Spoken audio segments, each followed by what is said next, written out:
അവർ ബൈത്തുൽ മഖ്ദിസിലെ അവരുടെ സ്വകാര്യ റൂമിലിരിക്കുന്ന നേരത്തെക്കുറിച്ചും ഖുർആൻ പറയുന്നുണ്ട്. ആ സമയത്ത് മഹാനായ സക്കരിയ നബി അലൈഹി സ്വലാത്തു വസ്സലാം ചെല്ലുമ്പോഴാണ് സക്കരിയ നബി അലൈഹി സ്വലാം കാണുന്നത് അവിടെ വിഭവസമൃദ്ധമായ ഭക്ഷണം കണ്ടപ്പോഴാണ്. എവിടെന്നാണ് ഈ ഭക്ഷണം എന്ന ചോദ്യം സക്കരിയ നബി അലൈഹി സ്വലാം ചോദിക്കുന്നത്. കുല്ലമാ ദഖല അലൈഹാ സക്കരിയൽ മിഹ്റാബ്, അവരുടെ സ്വകാര്യ റൂമിലേക്ക് ചെല്ലുമ്പോൾ അവിടെ കണ്ട ആ ഭക്ഷണം കണ്ടപ്പോൾ വജദ ഇൻദഹാ റിസ്ഖ, അവിടെ ഭക്ഷണം കാണും.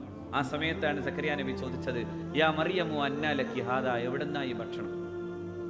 ഖാലത് ഹുവ മിൻ ഇൻദില്ലാഹ്, ഇതൊക്കെ പടച്ചോൻ തന്നതാണ്, അള്ളാഹു തന്നതാണെന്ന് പറയുമ്പോൾ ആ കറാമത്ത് കാണുമ്പോൾ സക്കരിയ നബി ഇങ്ങനെ പറയാണ്, അള്ളാഹുവേ, കാലങ്ങൾ കുറേയായി, ഞാൻ എൻ്റെ ജീവിതത്തിൻ്റെ സായാഹ്നത്തിൽ എത്തിക്കഴിഞ്ഞു. ഈ സന്ധ്യയിലും ഞാനൊരു ചോദ്യം ചോദിക്കാണ്.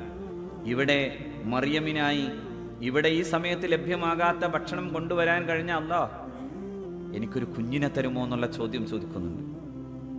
പിറവിയുടെ മറ്റൊരു ഉദാഹരണമാണ് മഹാനായ യഹ്യാ നബി അലൈഹിസ്സലാം. യഹ്യാ നബിയെക്കുറിച്ചും ഈസ നബിയെക്കുറിച്ചും പറയുമ്പോൾ ഖുർആൻ വാചാലമായി സംസാരിക്കുന്നു.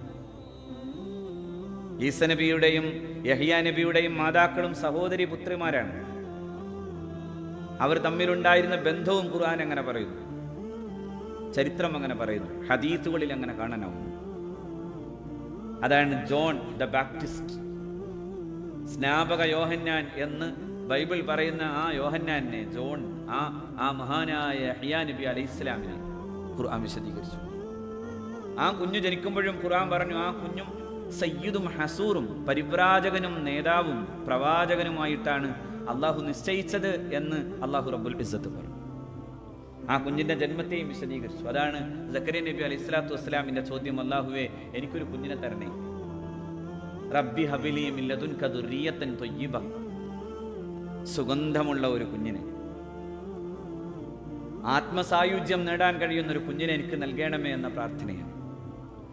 അതുപോലത്തെ ഒരു കുഞ്ഞിന്റെ പിറവിയെ അത്രമേൽ കൃത്യമായി വിശദീകരിച്ചു പറയാണ് മഹാനായ സയ്യിദുന ഈസാ നബി അലൈഹി സ്വലാത്തു വസ്സലാമിന്റെ ജന്മത്തെക്കുറിച്ച് പറയുമ്പോഴാണ് അല്ലാഹു റബ്ബുൽ ഇസ്സത്ത് പറഞ്ഞത്, മറിയമിനെ ഓർക്കണം, മറിയം ഇതിംബദത്ത് മിൻ അഹ്ലിഹാ മകാനൻ ശർഖിയ്യ, തൻ്റെ ആർത്തവ കാലം വരുമ്പോഴേക്കും, പ്രായപൂർത്തി എത്തുമ്പോൾ മറ്റെല്ലാവരിൽ നിന്നും മറഞ്ഞ് ആളുകൾ കാണാതെ കുളിക്കാൻ വേണ്ടി പോകാൻ പശ്ചിമദേശത്തേക്ക്, പൗരസ്ത്യദേശത്തേക്ക്, അതായത് കിഴക്കൻ ഭാഗത്തേക്ക് പോവുകയാണ്. ബൈത്തുൽ മഖ്ദിസിന്റെ കിഴക്കേ ചാരേ അവിടേക്ക് പോകുന്നതിനെ കുറിച്ചാണ് പറയുന്നത്.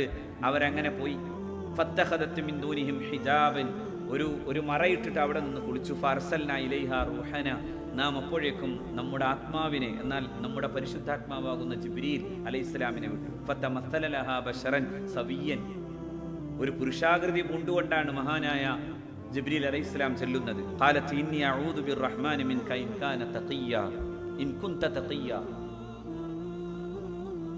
അങ്ങനെ ഒരു പുരുഷനെ ഒറ്റപ്പെട്ട ഒരു സമയത്ത്, ആരും കാണാത്ത നേരത്ത് കാണുമ്പോൾ തരളിതയായി പോകേണ്ടതിന് പകരം ആ സ്ത്രീ ഇങ്ങനെ പറയാൻ, കുളിച്ചിറങ്ങി വരുന്ന സമയമാണ്.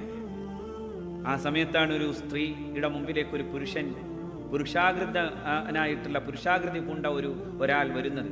അതാത് കാണുമ്പോഴാണ് പറയുന്നത്, റബ്ബി ഇന്നി അഊദു ബിർറഹ്മാനി മിൻക ഇൻ കുൻത തഖിയ്യ, നീ അള്ളാഹുവിനെ ഭയക്കുന്ന ഒരാളാണെങ്കിൽ ഞാൻ അള്ളാഹുവിനോട് കാവൽ തേടുകയാണ്.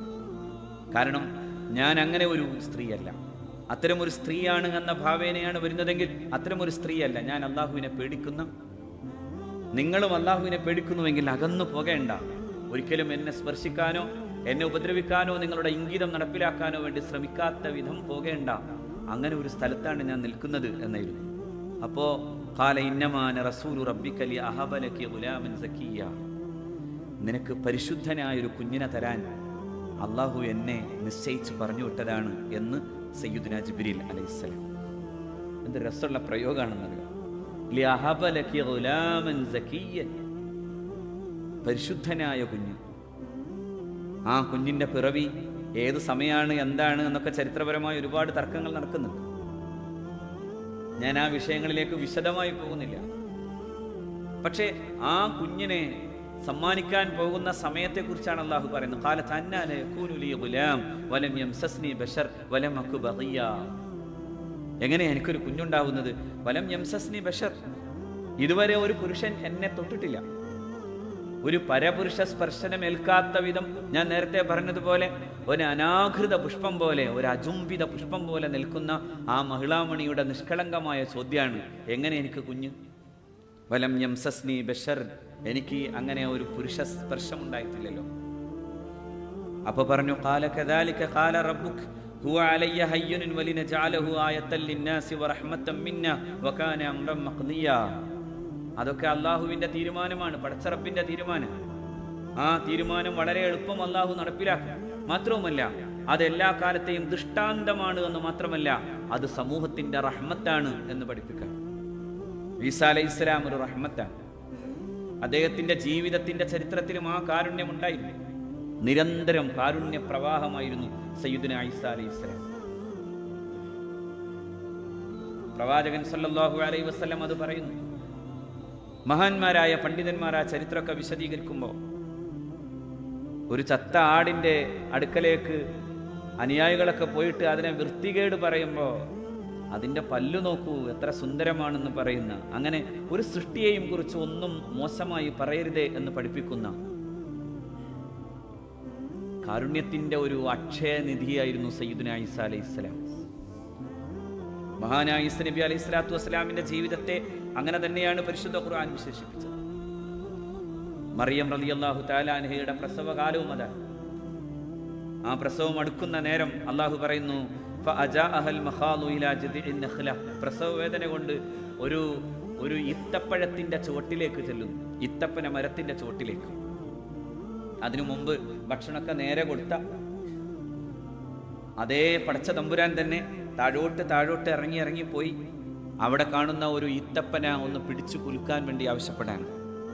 അവിടെ ചെല്ലുമ്പോൾ അള്ളാഹു റബ്ബുൽ ഇസ്സത്ത് പറയുകയും ചെയ്യുന്നു, നീ നിൽക്കുന്ന സ്ഥലത്ത് നിന്ന് അവിടെ നിന്ന് ആ ഈത്തപ്പന ഒന്ന് ഫഹുസി ഇലൈക്, ഒന്ന് കുലുക്കണം, ഇങ്ങോട്ട് വലിച്ചടുപ്പിക്കണം.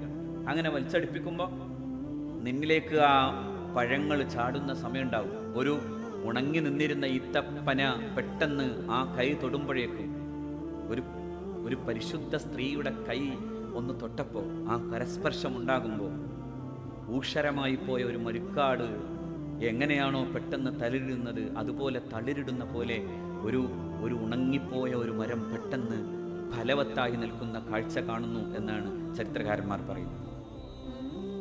അവിടെ മഹാനായ മഹദി മറിയം റളിയല്ലാഹു തആല അൻഹ തൊട്ടപ്പോൾ അതിൽ നിന്ന് ഈത്തപ്പഴം വരുന്നു. റുത്തബുൻ ജനീ എന്നാണ് ഖുർആൻ വിശേഷിപ്പിച്ചത്. നല്ല പഴം.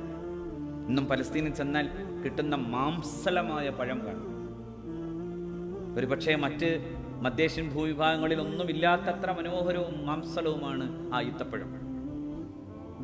പലപ്പോഴും യാത്രകളിൽ ഞാൻ അത് അനുഭവിച്ചത് കൊണ്ട് പറയാം. അരീഹ ആ പട്ടണത്തിലൂടെ, ആ ഈത്തപ്പന തോട്ടങ്ങളിലൂടെ എങ്ങനെ ഓർമ്മകൾ പോകാൻ. അവിടെ നിന്ന് കിട്ടുന്ന ആ മനോഹരമായ പഴം, അത് കഴിക്കുന്നതോടൊപ്പം തന്നെ ആ പ്രസവത്തിന്റെ എല്ലാ വ്യഥയും ബുദ്ധിമുട്ടും എല്ലാം അനുഭവിക്കുന്നവരോട്, അതായത് മറിയം റളിയല്ലാഹു അൻഹയോട് അള്ളാഹു പറയാണ്, വഹുസി ഇലൈകി ബിജിദിഇൻ നഖ്ല തുസാഖിത് അലൈകി റുതബൻ ജനിയ ഫകുലി വശ്റബി വഖർരി ഐന. കണ്ണൊക്കെ ഒന്ന് നന്നായിട്ട് കുളിർത്തോളൂ, ഒന്ന് കുടിച്ചോളൂ, തിന്നോളൂ. താഴെ കൂടെ ആ അരുവി ഒഴുകുമ്പോൾ എന്തൊരു മനോഹരമായ കാഴ്ചയാണ് മറിയം, സമാധാനപ്പെടൂ എന്ന് പറയാം. എന്നിട്ട് ആ കുഞ്ഞിനെ കൊണ്ട് പിന്നെ ജനങ്ങൾക്കിടയിലേക്ക് ചെല്ലുന്നു. ആ കുഞ്ഞു പോകുമ്പോൾ, പടച്ചവനെ ഞാൻ ഇതുകൊണ്ട് എന്തു ചെയ്യാൻ എന്ന് ചോദിക്കുമ്പോൾ മറിയം, സമാധാനപ്പെടൂ, മൗനം ദീക്ഷിച്ചോളൂ, ആ കുഞ്ഞു പറഞ്ഞോളും എന്നാണ്. ലോകത്തിൻ്റെ ചരിത്രത്തിൽ ഒരു ശിശുവിൻ്റെ പിറവി മാത്രമല്ല, ആ ശിശുവിൻ്റെ അതിമനോഹരമായ ആഖ്യാനം ചരിത്രത്തിൽ കാണാനാവുമെങ്കിൽ അത് ഖുർആൻ പറഞ്ഞു തരാൻ. ഖുർആൻ പറയാൻ, ഇതാ ഞാൻ വന്നത് നിങ്ങൾക്കായി വന്ന, നിങ്ങളുടെ ജനതയിലേക്ക് വന്ന പ്രവാചകനാണ്. ഇന്നി റസൂലുള്ളാഹി ഇലൈക്കും യാ ബനി ഇസ്രായീൽ ഇന്നി റസൂലുള്ളാഹി ഇലൈക്കും. ഞാൻ നിങ്ങൾക്ക് വന്ന പ്രവാചകനാണ്. എന്തിനാ വന്നത്? രണ്ടു കാര്യങ്ങൾ പറയുന്നുണ്ട് ഖുർആൻ. മുസദ്ദിഖൻ ലിമാ ബൈന യദയ്യ മിനത് തൗറാത്ത്. നേരത്തെ തൗറാത്തുമായി വന്ന മൂസ സത്യമായിരുന്നു എന്ന് പറയൽ എൻ്റെ നിയോഗ ലക്ഷ്യമാണ്. വമുബശ്ശിറൻ ബിറസൂലിൻ യഅതി മിൻ ബഅദി ഇസ്മുഹു അഹ്മദ്. എനിക്ക് ശേഷം വരാനുള്ള അഹ്മദും, അതായത് മുഹമ്മദും, സത്യസന്ധമായിട്ടൊരു പ്രവാചകത്വത്തിൻ്റെ ആ നന്മയുടെ പ്രചരണത്തിന് വേണ്ടി വരുന്നയാളാണ് എന്ന് നിങ്ങൾക്ക് സന്തോഷ വാർത്ത അറിയിക്കലുമാണ് എൻ്റെ ലക്ഷ്യം എന്ന് പിറവിയുടെ ആദ്യ നാളുകളിൽ തന്നെ ആ കുഞ്ഞ് പറഞ്ഞു എന്ന് പരിശുദ്ധ ഖുർആൻ പഠിപ്പിക്കുന്നു. ആ കുഞ്ഞിൻ്റെ ജന്മവും ആ കുഞ്ഞിൻ്റെ ചരിത്രവും മാനവ സമൂഹത്തിൻ്റെ ചരിത്രത്തിലെ അത്ഭുതമാണ്. ആ കുഞ്ഞുണ്ടാക്കിയത് കാരുണ്യമാണ്, ലാളിത്യമാണ്, സ്നേഹമാണ്. അതുകൊണ്ടാണ് പരിശുദ്ധ ഖുർആൻ പറഞ്ഞു, നിങ്ങൾ നബിയെ ശത്രുക്കളെയും മിത്രങ്ങളെയും കാണുമ്പോൾ മിത്രങ്ങളിൽ ഒരു വിഭാഗം ആളുകളുണ്ട്, അവർ നസാറാക്കളാണ്, ക്രൈസ്തവരാണ്. അവരുടെ ഒരു പ്രത്യേകതയ്ക്ക് കാരണം അവരുടെ പുരോഹിതന്മാരും അവരുടെ പരിവ്രാജകന്മാരും അള്ളാഹുവിനെ മാത്രം ഇഷ്ടപ്പെട്ടുകൊണ്ട് ആ പ്രീതിയിൽ സ്വയം സമർപ്പിച്ചവരായതുകൊണ്ട് തന്നെ അവർ നിഷ്കളങ്കരായിരിക്കും എന്ന് പരിശുദ്ധ ഖുർആൻ പഠിപ്പിക്കുന്നു. അങ്ങനെ ഒരു വിഭാഗത്തെ താങ്കൾക്ക് കാണാനാകും എന്ന് ഖുർആൻ പറയുന്നു. അതുണ്ടായിരുന്നു നബിയുടെ കാലങ്ങളിൽ സല്ലല്ലാഹു അലൈഹി വസല്ലം, അതുണ്ടായിരുന്നു. അതാണ് ഞാൻ ഉദാഹരിച്ച നഗസ് രാജാവിൻ്റെ കാലം. പക്ഷെ ചരിത്രം പിന്നെയും പിന്നെയും മാറി. ഞാൻ പറയുന്നത് ശരിക്കും പറഞ്ഞാൽ നിക്കിയ കൗൺസിൽ 325 വരെയുള്ള ക്രൈസ്തവ വിശ്വാസത്തിൻ്റെ ചരിത്രത്തിൽ ഉണ്ടായിട്ടുള്ള വലിയ വലിയ വിവാദങ്ങളും തർക്കങ്ങളും ഒക്കെ വായിച്ചാൽ നമുക്കത് പഠിക്കാനാവും.